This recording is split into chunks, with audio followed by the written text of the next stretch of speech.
जय हिंद। तो मैं बताने जा रहा था कि हमारे ज़िला बिलासपुर के, हिमाचल प्रदेश के, और ज़िला बिलासपुर के तहसील झुंडुत्ता के जो है गांव बैरन के जो है सूबेदार मेजर ऑर्डिनरी कैप्टन अ, अनंत राम, जिन्होंने जो है 28 गोल्ड मेडल, 16 सिल्वर मेडल और 8 ब्रॉन्ज मेडल जीते हैं और राष्ट्रपति द्वारा सम्मानित है। ऐसे वीर योद्धा सैनिक को हमेशा याद करना चाहिए, उसका हाल चाल जानना चाहिए। और इसके लिए जो है मैं माननीय प्रधानमंत्री नरेंद्र मोदी जी, भारत सरकार से विनम्र अपील करता हूं कि यानी जो है आप ऐसे आदमियों के भी अपनी आवाज़ को पहुंचाएं, छानबीन करें, ताकि जो है ऐसे आदमियों को जो है उनका हालचाल भी जाने और उनकी कोई ज़रूरत है या उनकी कोई ख्वाहिश है तो उसको भी पूरा किया जाए।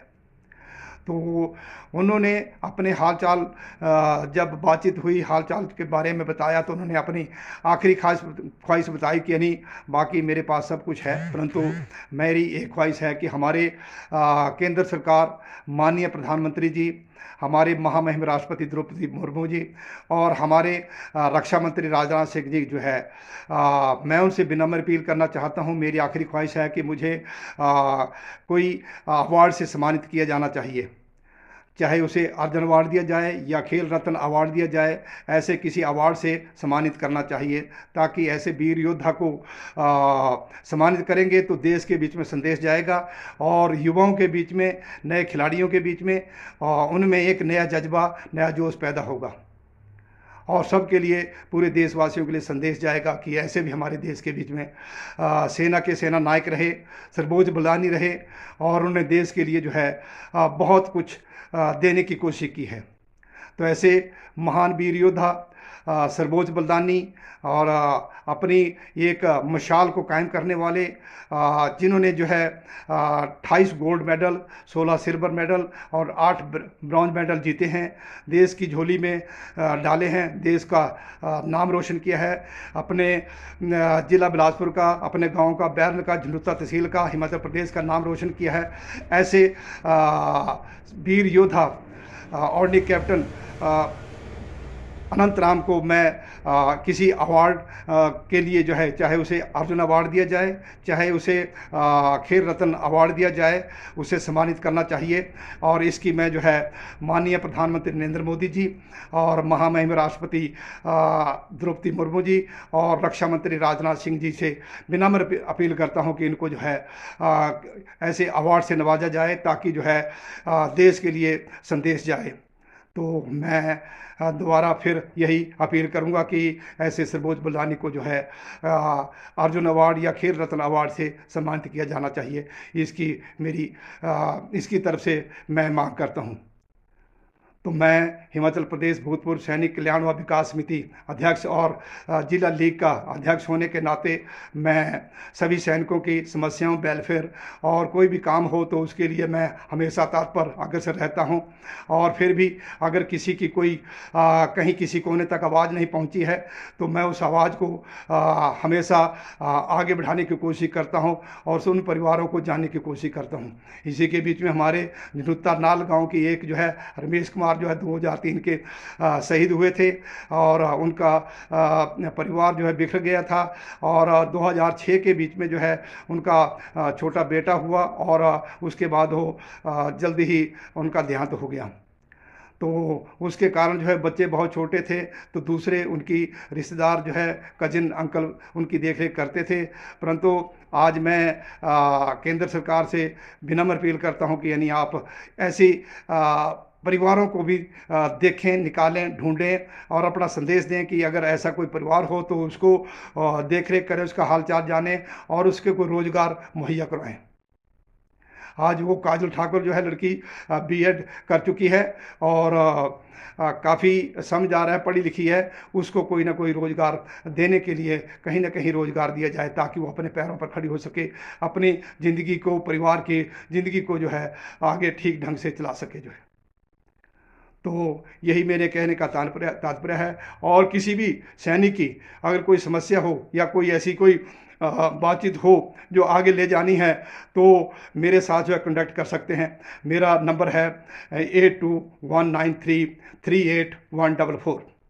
मैं दोबारा फ़ोन नंबर अपना रिपीट करता हूँ, 8219338144, ये मेरा मोबाइल नंबर है।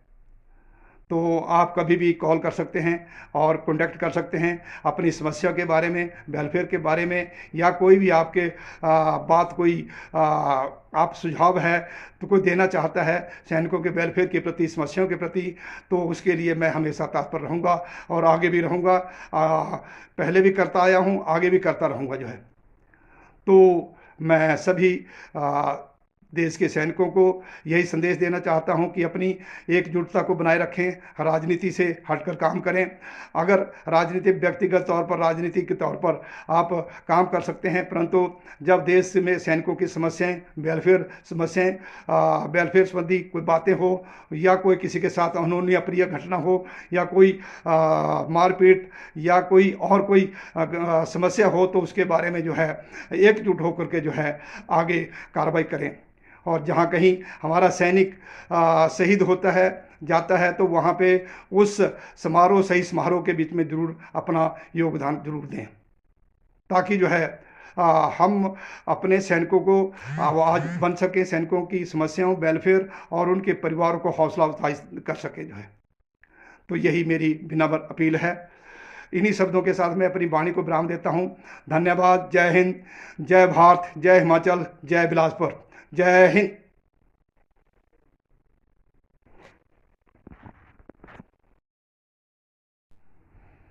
जय हिंद। मैं हिमाचल प्रदेश भूतपूर्व सैनिक कल्याण व विकास समिति का प्रदेश अध्यक्ष और जिला बिलासपुर के लीग का अध्यक्ष पैटर्न कैप्टन बालराम शर्मा। आज मैं लाइव इसलिए रूबरू हुआ हूँ कि यानी हमारे देश के सैनिक अपनी प्राणों की आहुति देते हैं, अपनी जान की परवाह नहीं करते हैं, अपने परिवार की परवाह नहीं करते हैं, और अपने देश के लिए, देश की रक्षा सुरक्षा के लिए अपना सर्वोच्च बलिदान देते हैं, पहरा देते हैं। तो वो भी एक ईमानदारी और वफादारी के साथ में देते हैं, वो भी एक सर्वोच्च बलिदान है। क्योंकि सरहद पर रक्षा करना इतना आसान बात नहीं है। हर तरह का मौसम होता है, मौसम चाहे गर्मी हो, सर्दी हो, पहाड़ हो, बर्फीला इलाका हो, परंतु हर मौसम में वो पहरा देने के लिए 24 घंटे तत्पर रहते हैं, और उनको घर परिवार के साथ मिलने का मौका भी बहुत कम मिलता है।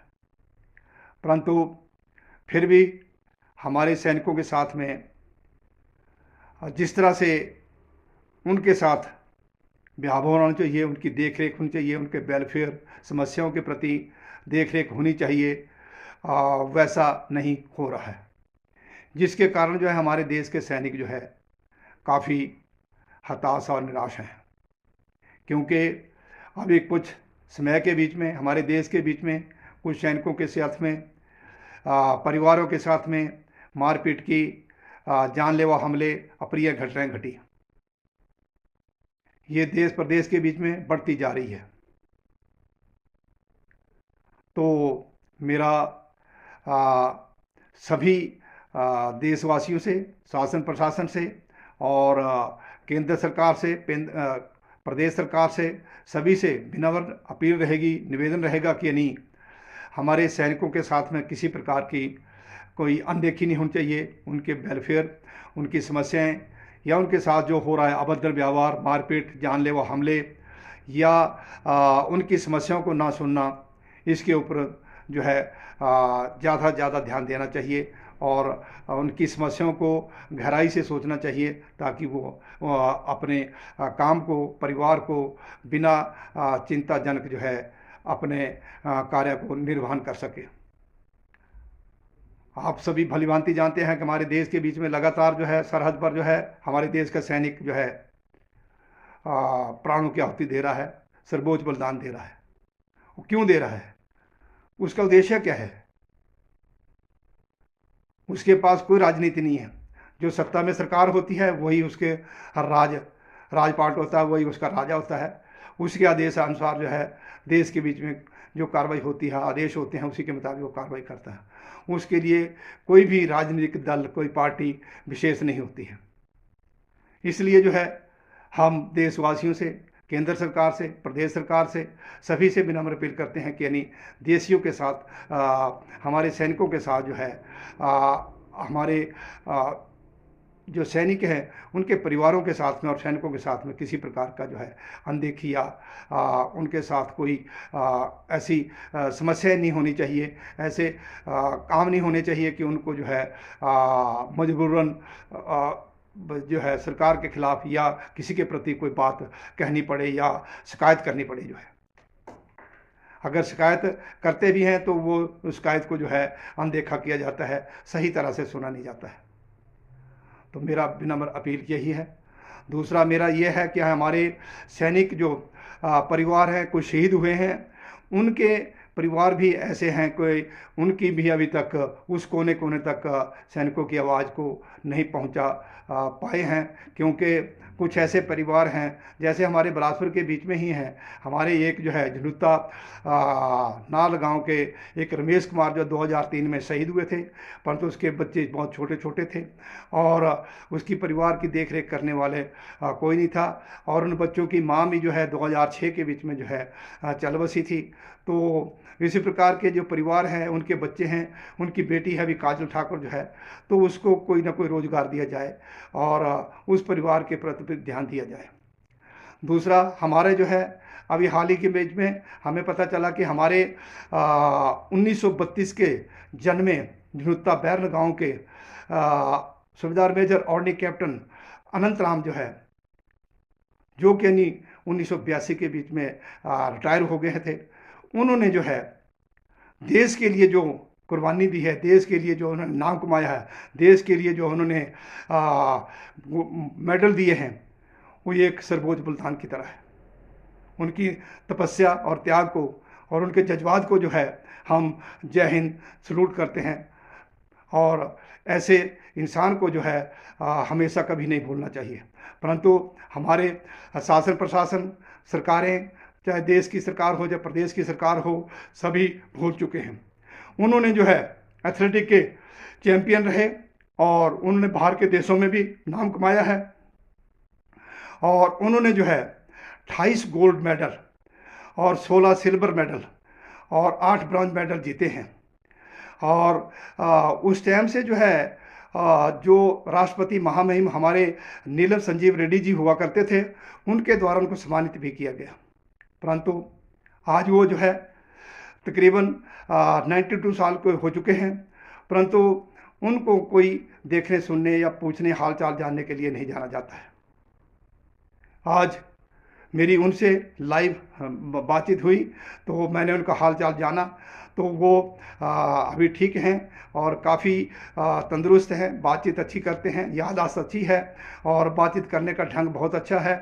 तो मैं उनसे जब सारी चीज़ें का हाल चाल पूछा तो उन्होंने ये ख्वाहिश जाहिर की कि मुझे केंद्र सरकार जो है, मैंने जो है देश के लिए, सेना के लिए, अपने देश के लिए जो है 28 गोल्ड मेडल और 16 सिल्वर मेडल और 8 ब्रॉन्ज मेडल जीते हैं और मुझे तरह तरह के अवार्ड मिले हैं।